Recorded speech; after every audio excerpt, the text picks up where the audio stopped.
درمیان میں اگر میں آتا ہوں تو پھر ٹائم طول بھی پکڑ جائے گا۔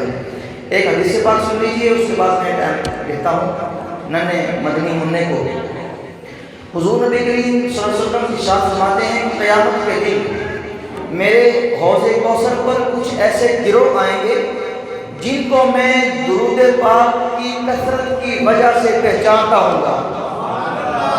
ان کی پہچان ہی درود پاک ہوگی۔ آپ ذرا غور تو کیجئے کہ جب سورج بالکل قریب ہوگا اور زمین دہکتے ہوئے کوئلے کی طرح تپ رہی ہوگی، سر چھپانے کے لیے جگہ نہیں ہوگی، پینے کے لیے پانی نہیں ہوگا، بلکہ انسان اپنے ہی پسینے میں ڈوبا ہوا ہوگا اور پسینہ بطور لگام اسے منہ پہ چڑھا ہوا ہوگا۔ اتنی مشکل حالات میں جب سورج قریب ہے، زمین بھی اتنی گرم ہے اور نفسی کا عالم ہے، ایسے گمبھیر لمحات میں جو احباب درود پاک پڑھنے والے ہوں گے ان پہ حضور کی خاص نظر کرم ہوگی۔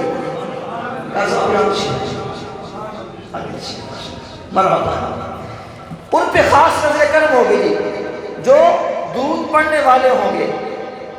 جو درود پڑھنے والے ہوں گے انہیں حضور دور سے دیکھیں گے کہ یہ بندہ دنیا میں مجھ پہ درود پڑھتا تھا، حضور سے پہچان لیں گے۔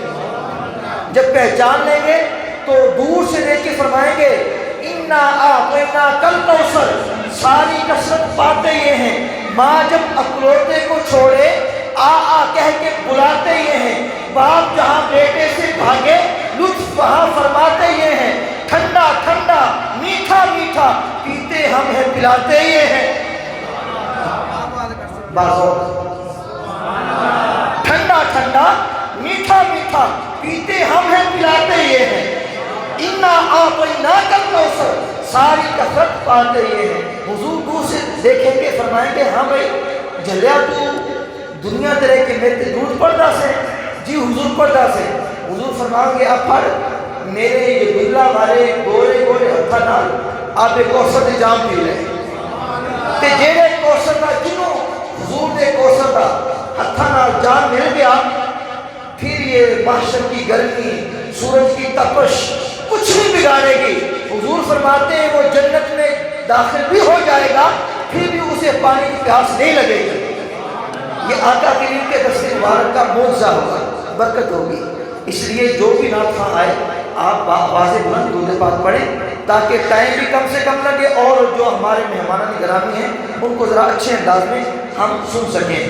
تشریف لاتے ہیں حافظ محمد حسن رضا عطاری، استقبال کیجئے۔ نعرہ تکبیر، نعرہ رسالت، نعرہ رسالت، نعرہ تحقیق، نعرہ